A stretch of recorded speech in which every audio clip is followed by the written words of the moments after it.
Halo, selamat balik lagi di channel 7 Tanya.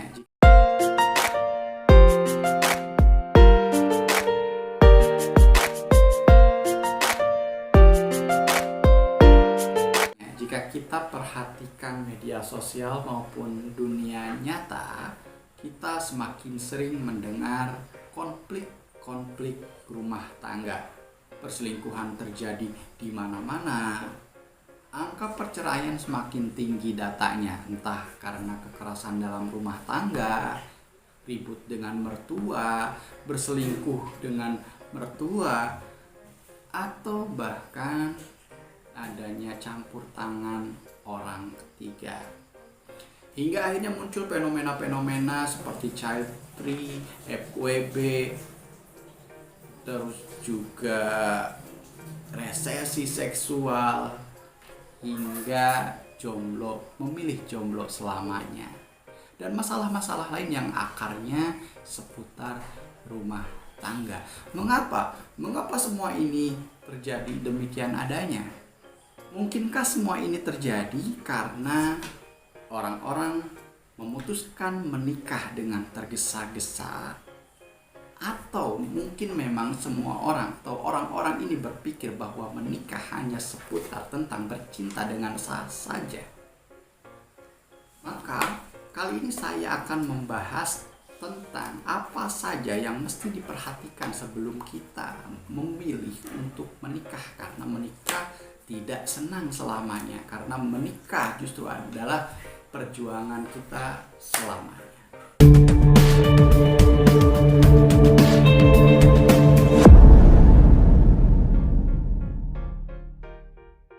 Kita lakukan, hal yang pertama yang harus kita perhatikan sebelum kita memutuskan untuk menikahi seseorang, sebelum kita memutuskan untuk dinikahi seseorang adalah kita benar-benar meyakini rupanya atau tampilannya atau wujudnya atau tampangnya. Jadi penilaian pertama ya tetap dari wajahnya, dari tampangnya, dari kecantikannya, dari kegantengannya, dari tampilan luarnya. Apakah benar-benar orang yang kita lihat, yang kita sukai ini benar-benar merupakan dambaan kita? Jadi bohong sekali ketika orang tidak melihat rupa, orang tidak melihat tampang, orang tidak melihat kegantengan, orang tidak melihat kecantikan. Bohong. Justru yang pertama yang dilihat, pastikan dia punya rupa. Kan tidak seru juga ketika kita menikahi orang yang tanpa rupa.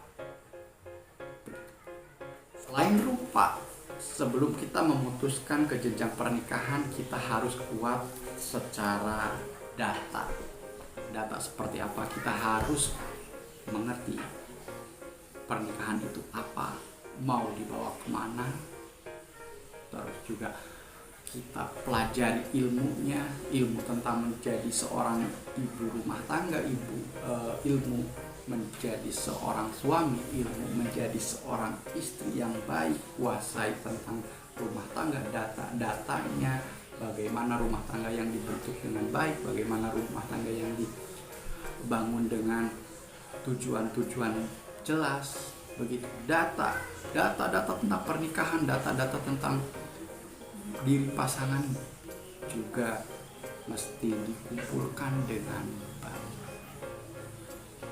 Jadi jangan sampai tertipu dengan pasangan kita siapa, terus juga latar belakangnya seperti apa. Begitu. Selain rupa dan data, yang ketiga, kita pun harus menguasai fakta tentang diri calon pasangan kita.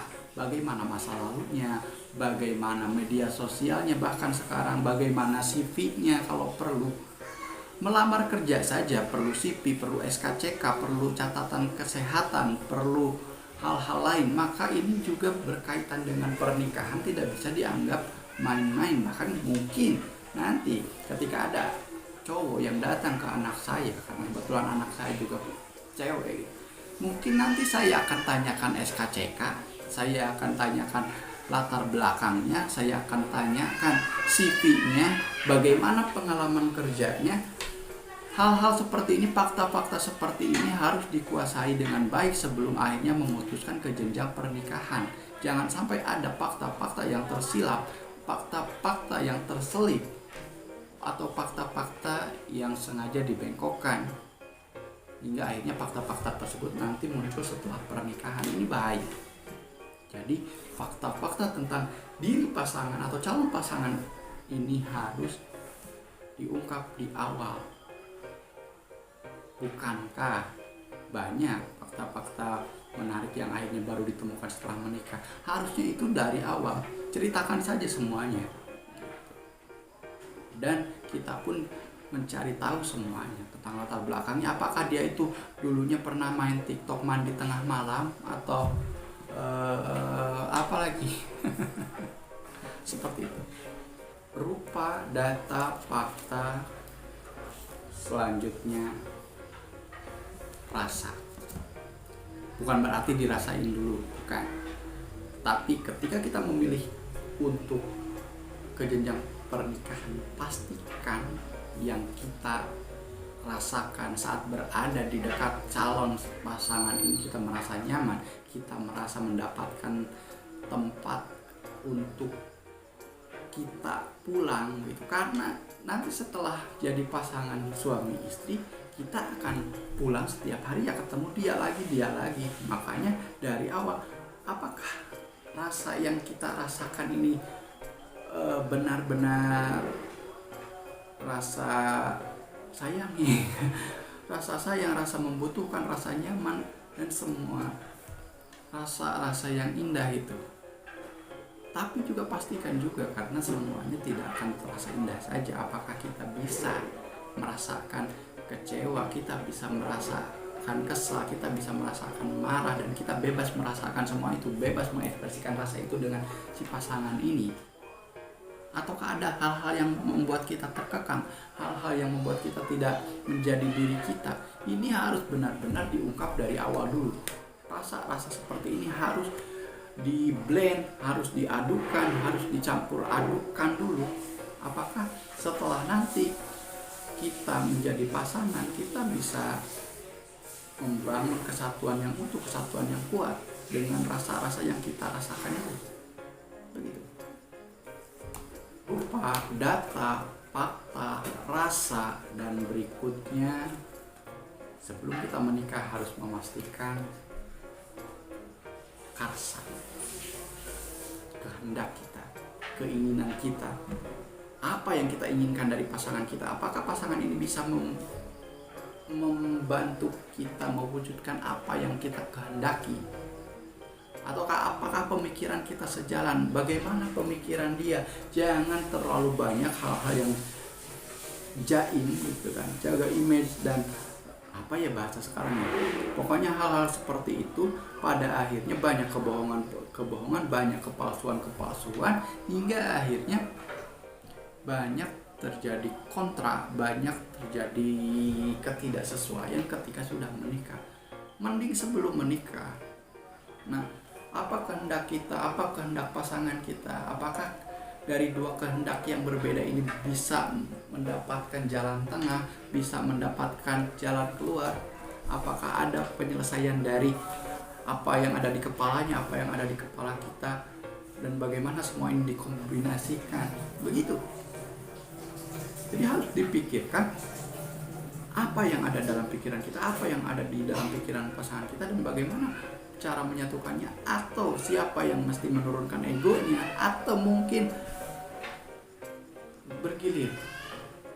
Sekarang si ini yang menurunkan ego, lalu berikutnya dia. Begitu. Karsa, bagaimana kita berkehendak, bagaimana kita mencari sesuatu, dan bagaimana jiwa kita bisa selaras dengan jiwa dan kehendak pasangan kita nantinya. Dan yang keenam,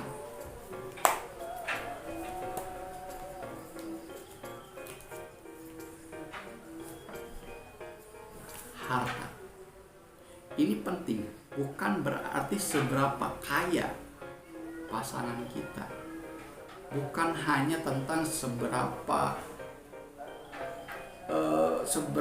banyak kekayaan calon pasangan kita, tetapi apakah ketika dia kaya, apakah dia bisa memanfaatkan kekayaannya itu dan akan tetap stabil dalam menjalani rumah tangga,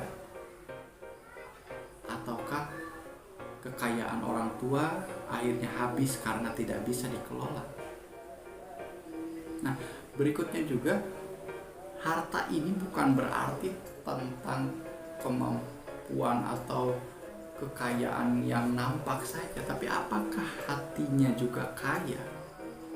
Apakah kecerdasannya juga ada sehingga dia bisa bekerja, sehingga dia bisa memanfaatkan setiap peluang yang ada? Begitu. Harus pastikan jangan sampai ketika masih pacaran, ketika masih sebelum menikah, semuanya terlihat oke-oke saja, semuanya terlihat mapan-mapan saja, tetapi ketika menikah, harta orang tua habis semua. Jangan sampai seperti itu. Dan terakhir, yang ketujuh, barulah cinta. Karena sesungguhnya cinta itu bisa hadir tanpa alasan-alasan, tanpa logika-logika, dan karena ketika kita masih bisa melogikakan sesuatu, itu bukan cinta. Begitu. Jadi kalau misalkan dari ketujuh ini 1, 2, 3, 4, 5, 6 masih bisa terbantahkan, tetapi yang ketujuh tidak terbantahkan lagi, mungkin saja yang ketujuh bisa mengalahkan 6 lainnya. Tetapi ingat, tidak cukup hanya dengan modal cinta saja, tetapi tanpa cinta pun rasanya hampa. Itu saja untuk kesempatan kali ini. Semoga dengan mempersiapkannya dengan baik, kita bisa menyelamatkan pernikahan kita ke depannya. Semoga kita bisa menjaga stabilitas, menjaga stabilitas rumah tangga kita masing-masing ketika kita memutuskan untuk menikah. Jadi menikah itu bukan hanya